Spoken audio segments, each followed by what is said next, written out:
ay rated SPG.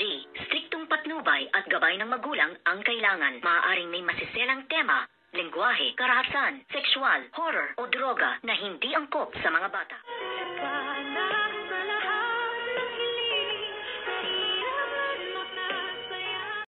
Good evening and welcome sa aking munting channel. At dito nga ay nagpunta sa isang mamahaling restaurant or hotel. Ito nga si Miss Lynette Santos kasama nga ang kanyang best friend or kumari nga na si Josa, na kung saan nga ay doon nila gaganapin ang food tasting, na kung saan naman ay nandoon din sa restaurant na yon ito nga Moirang Demonita kasama ang kanyang best friend din.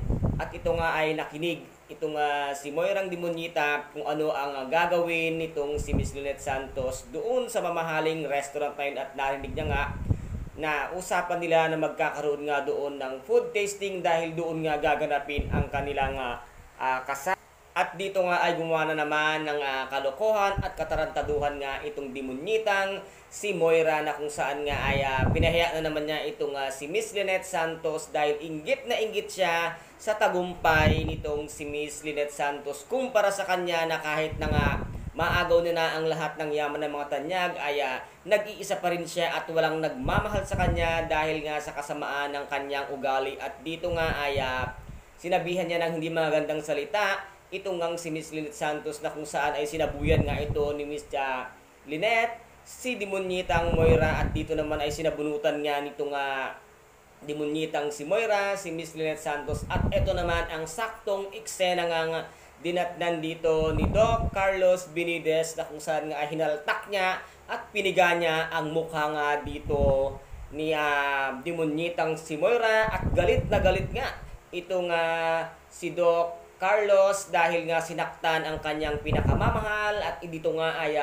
sobrang galit niya, kaya nabigla rin itong si Moira at nagulat nga itong si Miss Lynette Santos na hindi sukat akalain yung ginawa nga dito ni Doc Carlos kay Moira, na talagang piniga niya ng gusto ang kanyang bibig at nanlaki pa nga ang mata dito ni Moira dahil sa pagkabiglang nasaktan siya nitong si Doc Carlos na dating naging anak ng kanyang